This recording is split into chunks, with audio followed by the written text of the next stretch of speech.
Okay ठीक है, फिर भी लेवल्स के जो नजरिया हम आपके सामने रखना चाहते थे वो आपकी स्क्रीन पर आ जाएगा। एक बार आप निफ्टी के लेवल्स अपनी स्क्रीन पर नोट कर लीजिएगा। कुल मिला के बात बुलिश है। अभी ऐसा कुछ है नहीं कि आपको बहुत बड़े क्रैक्स मार्केट के अंदर दिखेंगे। आपको जब चलना है तो आपको इस चीज़ को थोड़ा ध्यान रखिएगा, लेकिन फिलहाल क्योंकि ये एक बड़ा जंक्शन है इसलिए आपको थोड़ा सा टारगेट और स्टॉप लॉस देख के चलने होंगे। अच्छा, जिनके पास भी निफ्टी है वो तो जरूर अभी होल्ड करें। अभी 100-125 पॉइंट की गुंजाइश बनती है कि छोटे छोटे प्रॉफिट्स को फिलहाल बुक करना है। एक बार ये रेंज पार हो जाए 17,000, 350, 400, 500 वाली, फिर आप 18,000 की जर्नी भी बहुत ही कंफर्टेबली और बहुत अच्छे से करेंगे। ट्रेलिंग स्टॉप लॉस लगाइएगा 17,175 का।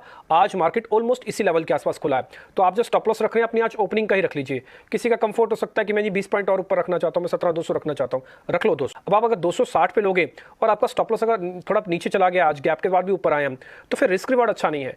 कन्विक्शन ठीक है बट रिस्क रिवार्ड ठीक नहीं है। अब 200 भी रखो आप, लेकिन आपके पास अभी भी 50-60 पॉइंट की गुंजाइश है।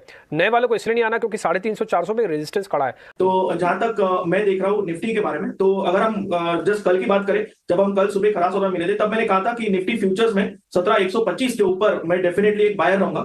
और जो कल के फ्यूचर्स के हाई बने थे वो 17,125 तक नहीं जा पाए, बट अगर आप आज देखो आज का लो बिल्कुल 17,125 है। यानी लेवल का जो इंपॉर्टेंस होता है, जो हम बार बार कहते हैं कि उस लेवल का इंपॉर्टेंस क्या है, और towards closing of the day, यानी जैसे हम 3 बजे के करीब जाए, मुझे लग रहा है हमें स्टॉप लॉस को नजदीक लाना होगा। तब अगर हम 17,200 के ऊपर कामकाज कर रहे हैं तो हमारा स्टॉप लॉस 17,175 होना चाहिए, तो उसको फॉलो करना चाहिए। तो वही मेरा स्टॉप लॉस होगा। जो भी लॉन्ग हो उनको उसी स्टॉप लॉस से ट्रेड करना चाहिए। अगर आप चाहे तो थोड़ा नीचे, यानी 17,090-95, जस्ट 17,100 के नीचे फ्यूचर्स में स्टॉप लॉस रख के ट्रेड कर सकते हो, तो इसमें पार्टिसिपेट करना चाहिए। नजदीक स्टॉप लॉस रख के आउट नहीं होना चाहिए। बट जैसे ही मैंने कहा कल क्योंकि छुट्टी है और ओवरऑल ग्लोबल संकेत कल एक दिन अच्छे थे, बट मैं हमेशा कहता हूं first day dead cat bounce है या रैली सही में ट्रेंड चेंज हो रहा है, ये आपको शायद 1-2 दिन लगते हैं जानने के लिए। अब मैं इसलिए दूर रख रहा हूं क्योंकि मुझे लग रहा है आज दोपहर में ये जो बाइंग है वो काफी स्ट्रांग है, विथ वॉल्यूम है, वॉल्यूम बैक बाइंग है। और इसलिए मैं जब 3 बजे के बाद अगर निफ्टी फ्यूचर 17,200 के ऊपर ही है तो मेरा ट्रेडिंग स्टॉप लॉस मैं सीधा 17,175, 180 पे लाऊंगा और कोशिश करूंगा कि प्रॉफिट में बुक कर लूं। इसलिए मैं इस ओवरनाइट छुट्टी को थोड़ा सा कॉशन से देखना चाहूंगा।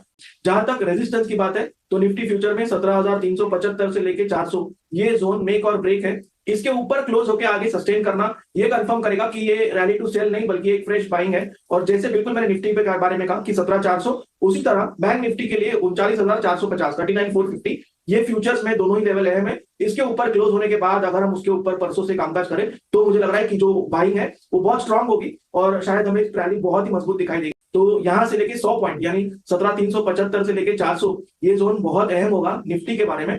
और बैंक निफ्टी के बारे में 39,400, 39,400 से लेके 39,450, ये जो 50 पॉइंट का, यानी यहां से करीबन 200 पॉइंट दूर जो बैंक निफ्टी के लिए 1% से भी कम है, वो एक बहुत बड़ा रेजिस्टेंस जोन है।